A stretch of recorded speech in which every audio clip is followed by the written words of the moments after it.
Alright, let's get straight into it. And also feel free to skip to the last couple minutes of the video to see the build I had completed the capstone dungeon at level 44 with in approximately 6 hours and 46 minutes. However, I highly recommend watching enemies melt from damage over time throughout the video because it is immensely satisfying. Alright, Corpse Explosion is the build, and I would say it's the second fastest Necromancer build to level with. It's only about 10% slower than Blood Surge in my experience, so whichever you find more fun would be best in my honest opinion. Blowing up the entire screen with Blood Surge or melting the entire screen with Shadow Corpse Explosion, whatever strikes your fancy. Mind you, this build is crazy good single target DPS as well as AoE DPS. I literally only use Aspect of Disobedience on my necklace for the armor stacking, and not a single other aspect. Absolutely nutty. It's a zero aspect setup in essentially until you do the capstone dungeon, which if you have a leveling route or strategy that doesn't do many dungeons or world completion, this is most definitely a build that you're going to want to try out. So Blizzard likes to hide hidden mechanics of skills just in the ether without explaining it at all, and Corpse Explosion is one of those skills that they did that with. The Darkness Corpse Explosion that makes it become damage over time fields, you can only actually have 5 or 6, I'm not sure exactly what number, um, of these damage over time fields up concurrently. But these fields can be stacked with other damage over time fields from other skills, such as Blight or Shadow Wave of Blood. And I'm sure there's a hard cap somewhere in there where you can only actually get so many damage over time fields from Blight and Corpse Explosion and everything else, and it likely comes out to around 15 damage over time fields, which is insane, but obviously you're probably not going to have a perfect setup every single time. Another hidden mechanic is that the passive skill that creates corpses when your skills hit an enemy that's located in the south part of the core skill tree, in the skill tree, does in fact count each tick from each individual damage over time field separately. What that means is that you'll almost never be out of corpses to explode when fighting bosses, as well as just coasting through dungeons like normal. Interestingly, alongside this mechanic is that the key passive of Shadow Blight also counts each individual damage over time field as a source of shadow damage, meaning if you have your maximum number of corpse explosion fields up, they will proc Shadow Blight every couple of seconds, essentially every 2 ticks. And furthermore, what that means is that the blighted aspect from a Khan's Grip dungeon in the Hawazar region will have an enormous uptime. It is a 50 to 120% multiplicative damage boost without using a two-handed weapon. And its uptime is essentially 100% if you're running through a dungeon or if you're fighting a boss.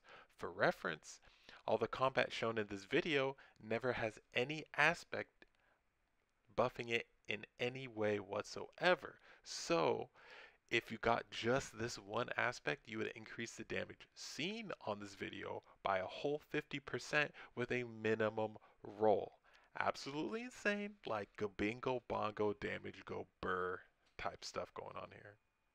But to be honest, I never really felt the need to add any aspects to this build, which is I basically forgot that aspects existed in this game because this build was just face rolling everything faster than any other build that I'd ever played. So I was just kind of surprised. I wanted to see how far I could push it. Now, onto the tips and tricks section of the video. The first tip is that you can manipulate ranged mobs into getting closer to the spots you want them to get in or get them within range of corpse tendrils without too much hassle. Since you can cast Corpse Explosion at long range, there's no need to chase downrange units because they walk towards you even if they're not even if they're not off screen. So if you just wait for them to sort of come to you, if you're running through a dungeon, you just turn back for 1 second when they're on top of a couple corpses that are undoubtedly there, then you'll be able to deal with them.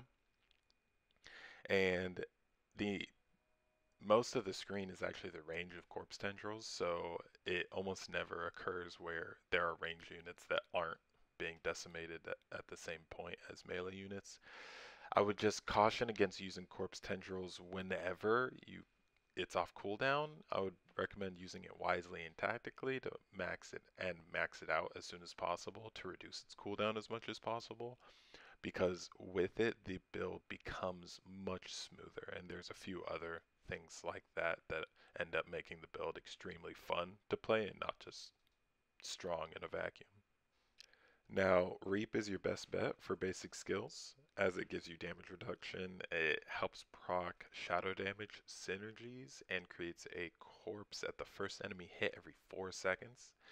Usually your skill rotation will go like you Reap, you Corpse Tendrils, the corpse that gets created by Reap, and then you Blight, where the corpse tendril is activating from, and then Corpse Explosion, the corpse that you cast corpse tendrils on, and all of these instances of damage should create more corpses in the meantime, with the chance to create corpses on hit passive that you can cast your Corpse Explosion from repeatedly afterwards. Corpse Tendrils still activates even if the corpse it was originally casted on is exploded and doesn't exist anymore. So you can cast Tendrils and immediately afterwards cast Explosion on that same corpse if you wanted to, and it does happen sometimes that you want to do that skill rotation instead of blighting first. Um, but yeah, just a small little tidbit there. One really nice factor of Corpse Explosion as well is that it doesn't require any essence. Only Blight and Decrepify do. But once you have Spirit Gain from consuming corpses in the third area of the skill tree, you'll almost never think about your resource management, and the build becomes even smoother to play at that point.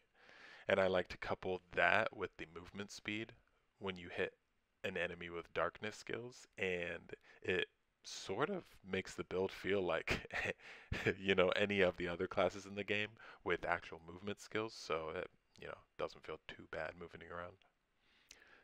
And probably the most important trick and tip that I can give you with this build as a Twisting Blades rogue main is that if you hold down the button that your Corpse Explosion is attached to, it will continue to cast wherever your cursor is. And that honestly might be my favorite part of the build, because I mean, if anyone here's played Rogue before, you understand. You're just like, why do my fingers hurt after a couple hours of playing?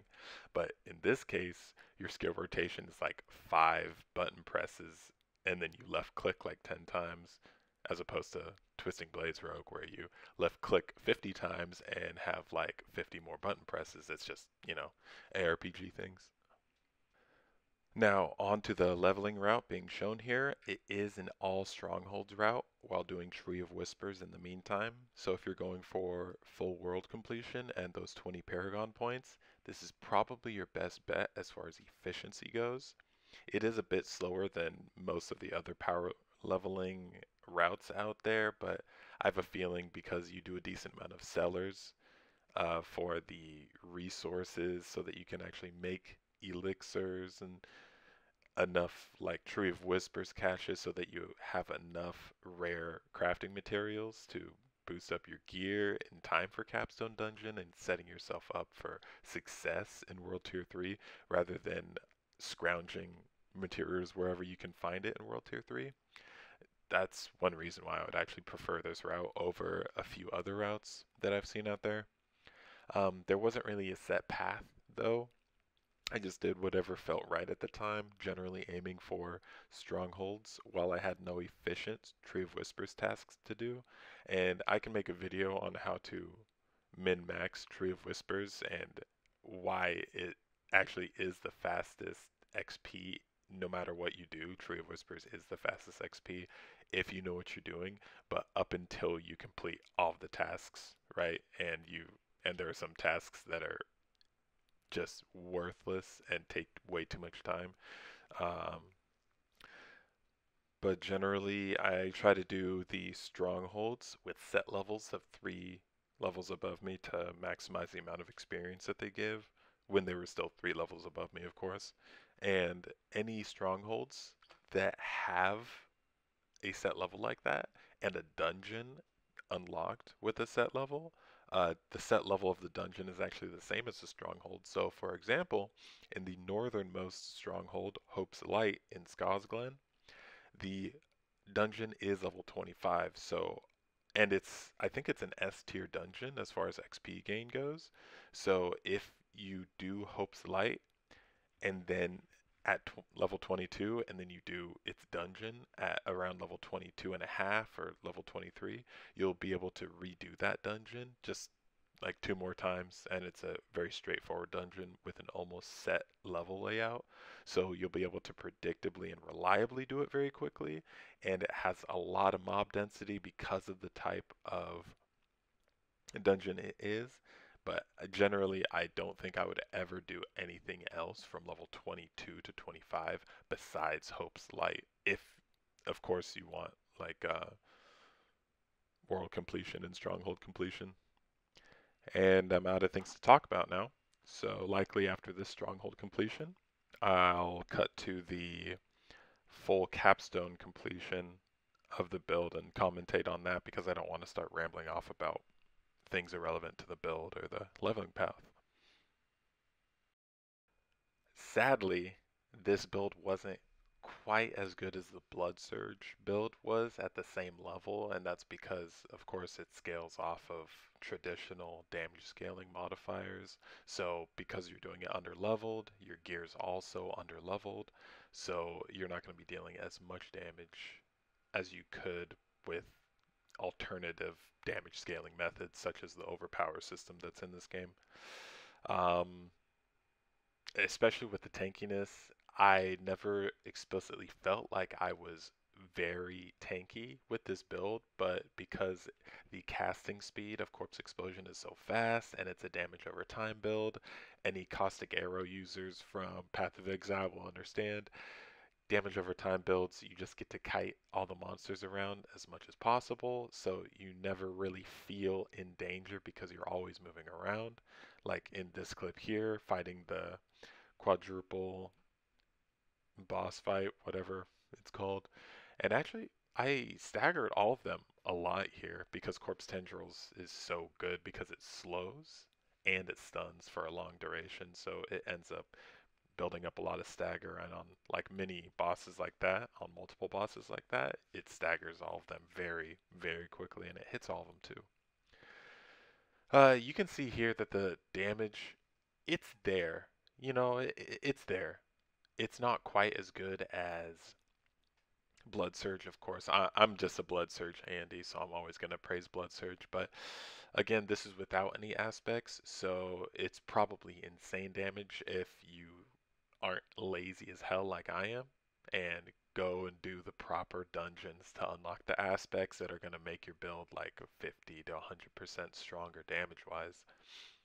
And definitely for builds other than overpower scaling builds, I'd likely recommend doing the capstone dungeon at level 47 or so because there's really no reason to do it before then.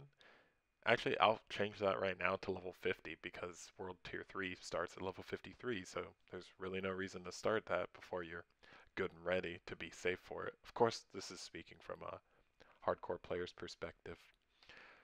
So for standard players, do what you want and have fun. It sounds like fun. And here's the more in-depth part of the build guide where it's really just random gear. You can see that I don't really have any relevant aspects. Again, that sword I picked up from the boss I just killed, so it wasn't even in play while I was doing the killing. Um, yeah, here you see it's a triple sacrifice, so you want to sacrifice Reapers for the shadow damage. You want to sacrifice Mages for the vulnerable damage because you are dealing vulnerable a lot of the time with the corpse tendrils, and Golem for blood. I guess, you know, it just like more life. It's hardcore, so more life, more life good. Here is the Reap with the lower mutation. There's Blight with the multiplicative damage mutation, and then the corpse creation passive right there. And you definitely want to max those out. Blood Mist with the create corpses, corpse explosion, of course, and the essence gain. And then I only have the damage reduction from close, and then Decrepify at level 1 without any of the mutations behind it because I didn't find them that useful. I got the top route in the shadow passive area and maxed out corpse tendrils, of course, and you definitely want Memento Mori because it gives you probably like 20% multiplicative damage. And there's Shadow Blight. And that's the video. Thank you.